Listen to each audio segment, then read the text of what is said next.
Drugs को लेकर रिया अब तक कई तरह से बयान दे चुकी है। कभी ये कि सुशांत ड्रग्स लेता था, तो कभी ये कि उसे ड्रग्स को लेकर कुछ मालूम नहीं है, कुछ भी पता नहीं है। लेकिन अब रिया के मोबाइल ने सारे राज सार्वजनिक कर दिए हैं, खोल कर रख दिए हैं। एनसीबी को मिली जानकारी के मुताबिक रिया सिर्फ ड्रग्स का इस्तेमाल ही नहीं करती थी, बल्कि ड्रग्स को बेचती और खरीदती भी थी। देखिए रिपोर्ट।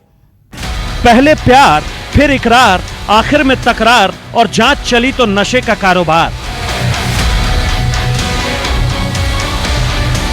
रिया चक्रवर्ती की कहानी हर दिन बढ़ती चली जा रही है। पहले तो बात यहीं तक थी कि सुशांत के साथ रिया कभी कभार नशा करती थी, लेकिन एनसीबी ने जांच की आंच तेज की तो मालूम चला कि रिया चक्रवर्ती अपने भाई शोविक के साथ ड्रग्स को खरीदने से लेकर बेचने तक का काम कर रही थी। एनसीबी ने रिया चक्रवर्ती के मोबाइल फोन को अपने कब्जे में लिया था। तभी लगने लगा था कि ड्रग्स लेने, देने, बेचने और खरीदने की पूरी कहानी अब सामने निकल कर आ जाएगी। बाद में यही हुआ। एनसीबी ने साफ साफ बता दिया कि रिया के मोबाइल फोन ने पूरी पोल पट्टी खोल कर रख दी है। रिया चक्रवर्ती के मोबाइल फोन से सिर्फ उसकी झूठ की पोल नहीं खुली, पता चला कि रिया चक्रवर्ती ड्रग्स को खरीदती थी, बेचती भी थी, खुद भी इस्तेमाल करती थी। हालांकि खुद रिया तो ये बताती है कि ड्रग्स के मामले में उसका कोई लेना देना नहीं है। सुशांत सिंह केस में रिया चक्रवर्ती को लेकर अभी सिर्फ खुलासे हो रहे हैं। एनसीबी की टीम से रिया चक्रवर्ती की मेल मुलाकात तो बाकी है, लेकिन ये तय है कि जो आरोप रिया चक्रवर्ती पर लग रहे हैं, उसके बाद उसकी दिक्कतें दोगुनी होते देर नहीं लगेगी। रिया ने कॉन्ट्राबैंड प्रोडक्ट्स को खरीदा बेचा है। रिया मामले की शुरुआत से ही शक के दायरे में है। ड्रग्स को लेकर रिया की कथनी और करनी में फर्क है। रिया के व्हाट्सएप चैट की जांच अभी भी चल रही है। सुशांत सिंह राजपूत के संदिग्ध मौत के मामले में जांच एजेंसियों का शिकंजा रिया चक्रवर्ती पर लगातार कसता जा रहा है। पहले सीबीआई के द्वारा पहली आरोपी बनाई गई रिया चक्रवर्ती और उसके बाद फिर ईडी के द्वारा भी मनी लॉन्ड्रिंग का मामला उनके ऊपर दर्ज किया गया। तीसरी तरफ नारकोटिक्स कंट्रोल ब्यूरो के द्वारा भी उनके ऊपर एनडीपीएस एक्ट के तहत मामला दर्ज किया गया। ऐसे में रिया पर अब लगातार शिकंजा कसता जा रहा है। पहले रिया के व्हाट्सएप चैट ग्रुप के सामने आए, जहां पर वो ग्रुप में ड्रग्स की बात करती हुई नजर आई। वहीं कई अन्य लोगों से वो अलग अलग कॉन्टैक्ट से वो व्हाट्सएप के जरिए वो ड्रग्स की बात कर रही थी, यहाँ तक कि खरीदने की बात कर रही थी। एनसीबी की टीम अभी तक रिया चक्रवर्ती को पूछताछ के लिए नहीं बुलाया, लेकिन अब जांच की दिशा जिस तरह से घूम रही है, उसके बाद एनसीबी की ओर से रिया को जल्द ही बुलावे का खत भेजा जा सकता है। कड़ियां कैसे जुड़ी हैं उस चीज को अनकवर करने की इन्वेस्टिगेशन है। तो डीप का क्वेश्चन ही है, वो क्या किस चीज की डीप की हम बात कर रहे हैं, वो मिस्किट will not be in a position to answer that. But हाँ, इसमें अगर लिंक्स हैं, अगर इसमें हमने आगे प्रूव कर रहे हैं, हम कर रहे हैं, और इसी बेसिस पे हमने कोर्ट से डेफिनेटली कस्टोडियल इंटेरोगेशन की एप्लीकेशन लगाई थी और कोर्ट ने फैक्ट्स देखते हुए डिसीजन लिया और हमें कस्टोडियल। एनसीबी ने यह भी साफ कर दिया है कि जरूरत पड़ी तो ड्रग्स के मामले में सभी को एक दूसरे के आमने सामने बैठाकर भी पूछताछ करेंगे। साथ ही ये जानकारी भी है कि रिया को आज शाम तक ही एनसीबी समन भेज सकती है। ड्रग्स के मामले में रिया चक्रवर्ती से भी पूछताछ होगी।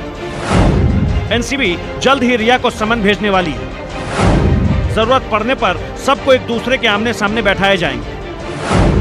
आमने सामने बैठाकर ड्रग्स के मामले में पूछताछ होगी। एनसीबी ने यह भी कहा है कि अभी तो खेल शुरू हुआ है। जांच का जाल जब फैलेगा तो पता चलेगा कि बॉलीवुड में ड्रग्स का धंधा कैसे और कहां तक फैला हुआ है, किसका किससे कनेक्शन है और किसे ड्रग्स देता था, कौन किससे ड्रग्स बेचता था और कौन किससे ड्रग्स खरीदता था। ड्रग हमें स्टार्टिंग में करण से मिले, हमें अब्बास से मिले ड्रग्स।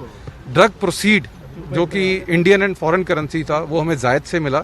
तो ड्रग्स के अलावा अगर आप एनडीपीएस एक्ट समझेंगे, अगर आपने ड्रग बेच चुके हो, ड्रग का प्रोसीड है, तो उसको भी ड्रग की तरह ही सीज किया जाता है। देयर इज स्पेसिफिक सेक्शन 27 ने उसको ऐड किया गया।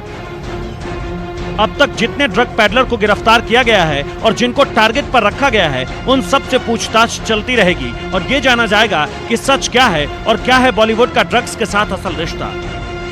बॉलीवुड में फैले ड्रग्स के सिंडिकेट को लेकर नारकोटिक्स कंट्रोल ब्यूरो ने अपनी जांच का दायरा लगातार बढ़ा दिया है। अब जिस तरह से पहले 5 ड्रग्स पैडलर की गिरफ्तारी की गई और इस पूरे मामले में रिया चक्रवर्ती के भाई शौविक और हाउस मैनेजर सुशांत के सैमुअल मिरिंडा को गिरफ्तार किया गया। रिया चक्रवर्ती व अन्य लोग भी अब एनसीबी के रडार पर हैं। वहीं कई ऐसे पुख्ता सबूत नारकोटिक्स कंट्रोल ब्यूरो को मिल चुके हैं, जहां पर बॉलीवुड के कई लोग इस ड्रग्स कनेक्शन में शामिल हैं, यानी कि ड्रग्स का सेवन करने वाले महज रिया चक्रवर्ती या शौविक चक्रवर्ती या कुछ अन्य लोग नहीं हैं, बल्कि इसमें बॉलीवुड का एक धड़ा मौजूद है। अब तक की पूछताछ और जांच में यह साफ हो गया कि ड्रग्स और रिया शोविक का रिश्ता तो था, लेकिन कितना, इसे लेकर अभी कुछ कहना जल्दबाजी होगी। मगर इस सच को नकारा नहीं जा सकता कि रिया एंड कंपनी ड्रग्स के लिए लगातार ड्रग पैडलर और डीलर के संपर्क में रहते थे।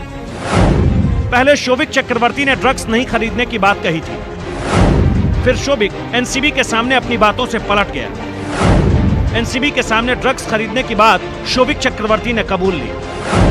एनसीबी ने शोविक की बातों में काफी अंतर पाया है। जब एनसीबी की टीम ने शोविक और मिरांडा से ड्रग्स को लेकर पूछताछ की तो पता चला कि सुशांत के लिए ड्रग्स खरीदने और उपलब्ध करवाने की जिम्मेदारी रिया ने मिरांडा से लेकर शोविक के कंधों पर डाल दी थी। रिया ने सुशांत के लिए ड्रग्स खरीदने को कहा था। रिया के कहने पर मिरांडा से ड्रग्स के लिए संपर्क किया। सुशांत के लिए रिया के कहने पर मिरांडा ने ड्रग्स दिया। सुशांत के लिए रिया ही ड्रग्स उपलब्ध करवाती थी। एनसीबी की पूछताछ में ड्रग्स के बदले पेमेंट का सबूत तक मिल चुका है। ड्रग पैडलरों के साथ चैट मिल चुके हैं। सुशांत के लिए नशे का सामान खरीदने के लिए कितना और कहां-कहां पेमेंट हुआ, इसका पूरा डिटेल मिल चुका है। ऐसे में इस पूरे मामले में रिया चक्रवर्ती एनसीबी के रडार से अब बच जाएगी, यह कहना मुश्किल है। अब एनसीबी ने अपनी रिपोर्ट में ये पाया हुआ है। जांच के दौरान ये रिपोर्ट जो बनाई गई है, इसमें लिखा गया है कि रिया ड्रग्स का सेवन भी करती थी, ट्रांसपोर्टेशन भी करती थी और अपने पास रखती भी थी। वहीं जिस तरह से सूत्रों से मिली जानकारी के मुताबिक यह भी बात अब निकलकर सामने आ चुकी है कि रिया के क्रेडिट कार्ड का इस्तेमाल खरीद फरोख्त के लिए किया जाता था, यानी कि जो ड्रग्स खरीदे गए थे उसमें रिया के क्रेडिट कार्ड का इस्तेमाल हुआ था। अब ऐसे में रिया की मुश्किलें बढ़ सकती हैं और उन्हें कभी भी सम्मन भेजा जा सकता है, जहां पर उन्हें एनसीबी अधिकारियों के सामने हाजिर होना होगा और अगर सही जवाब वो नहीं दे पाती हैं और जिस तरह से उनके खिलाफ ये सारे एविडेंस जा रहे हैं, उनकी गिरफ्तारी तय मानी जा रही है। कैमरामैन संजय यादव के साथ दीपक दुबे, न्यूज़ 24 मुंबई। नमस्कार, मैं हूं मानक गुप्ता। अगर आपको हमारा ये वीडियो पसंद आया हो तो इसे लाइक और शेयर जरूर करें और हाँ, हमें सब्सक्राइब और फॉलो करना ना भूलें ताकि आप देश और दुनिया की कोई खबर मिस ना करें। तो जुड़े रहिए हमारे साथ और देखते रहिए न्यूज़ 24।